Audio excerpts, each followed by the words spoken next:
विद्यार्थी मित्र हो, आज आपण BA तृतीय वर्षातील भाषा विज्ञान या अभ्यासपत्रिकेमधील रूपण विचार या संकल्पनेसंबंधीचा अभ्यास करणार आहोत.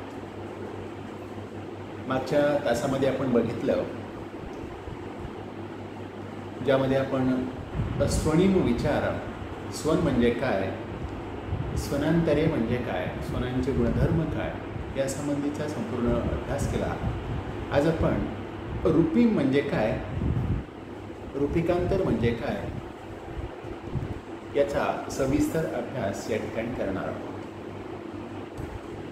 विद्यार्थी मित्र हो, आपल्याला माहीत असेल की भाषा ही अनेक शब्दांची मिळून बनलेली असते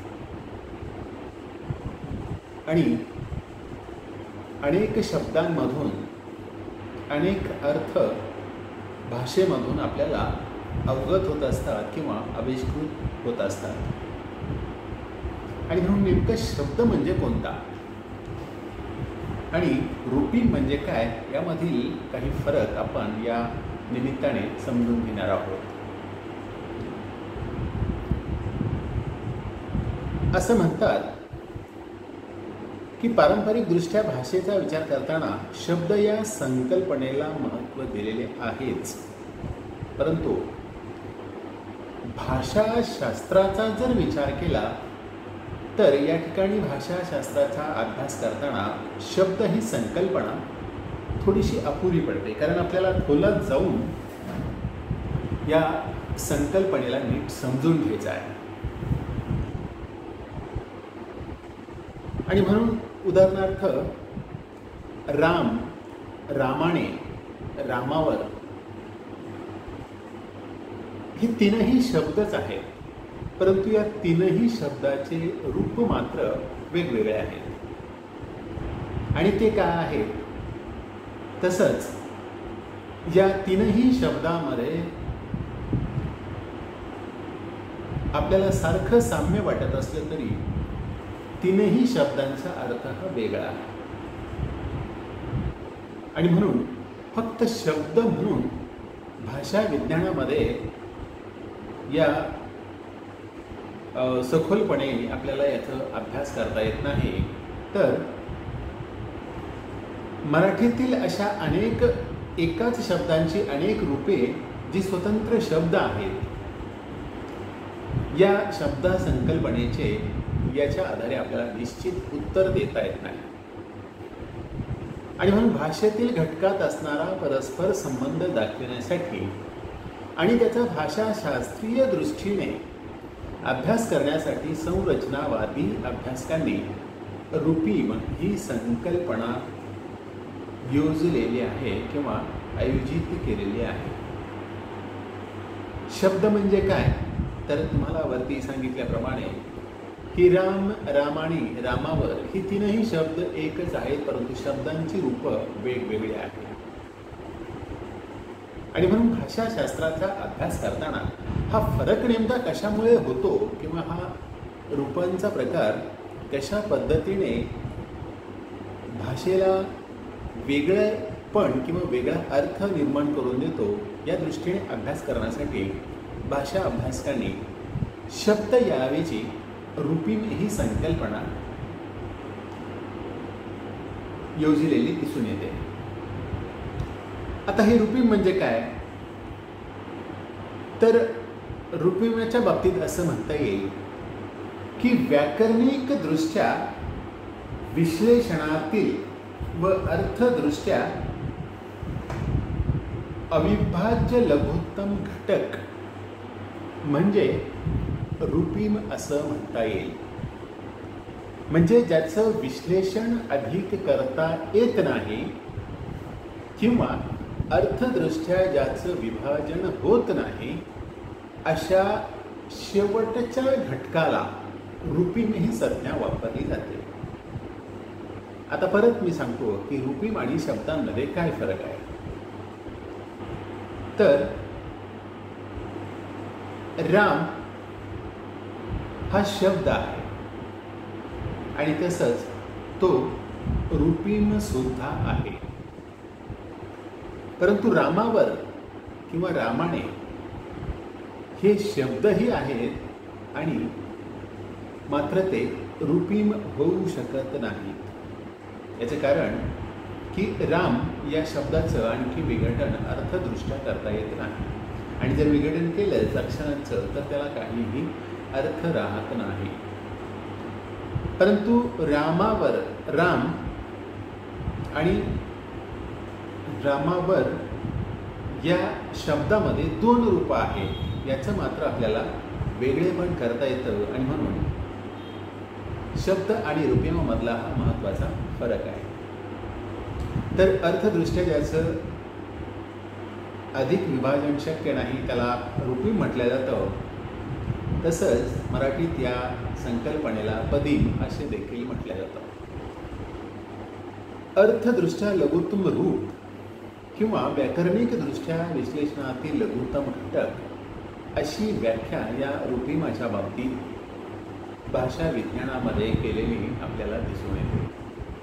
अर्थात या दोन्ही व्याकरणिक व अर्थस्तरावर रूपिमांचे अस्तित्व मान्य केले आहे.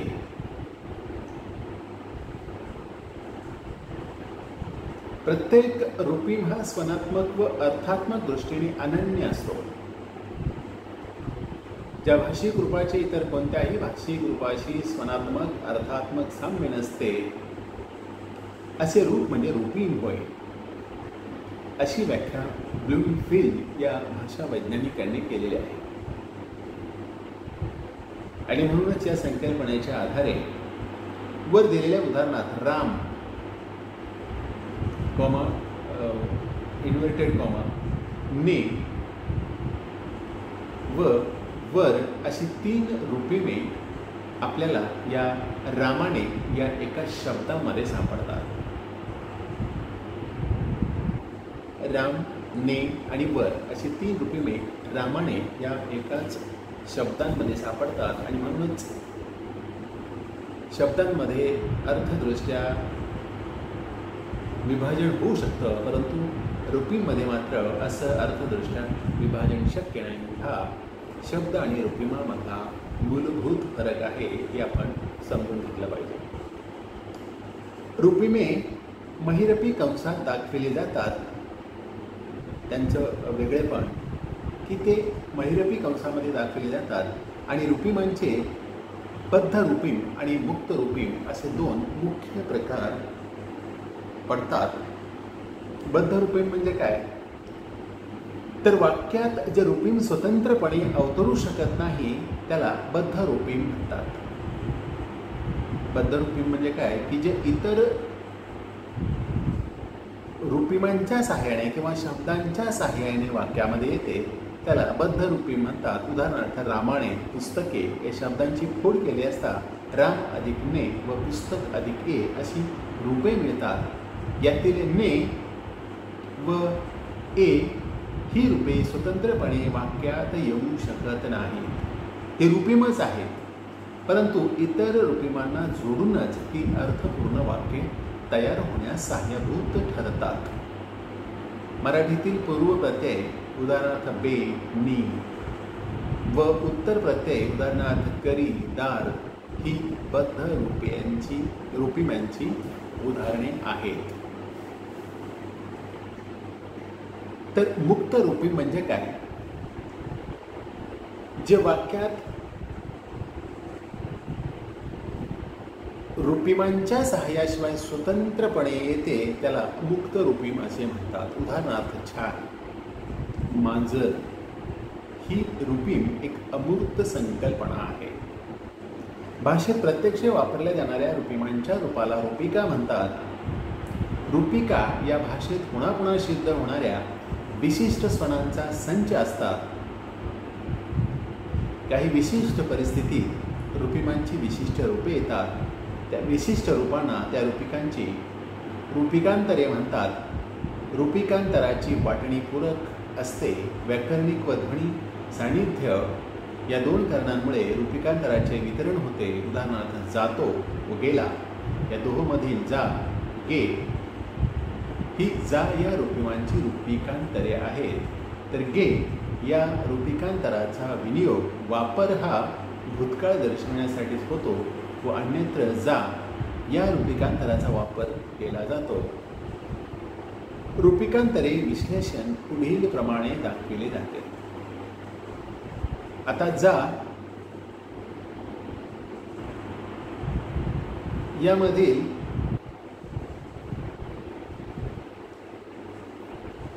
गे हे भूतकाळी रूप आहे, गेला,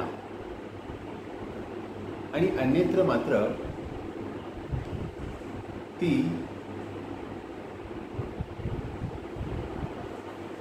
जा अशाच स्वरूपाची राहतात.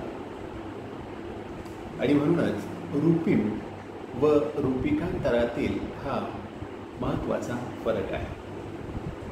रूपिम हे महिरपी कंसात दाखवले जातात, तर रूपिकांतर हे चौकोनी कंसामध्ये दाखविले जातात. अशा पद्धतीने भाषा विज्ञानातील शब्द आणि रूपिम यामध्ये काय फरक असतो हे आपण आज समजावून घेतलं. धन्यवाद.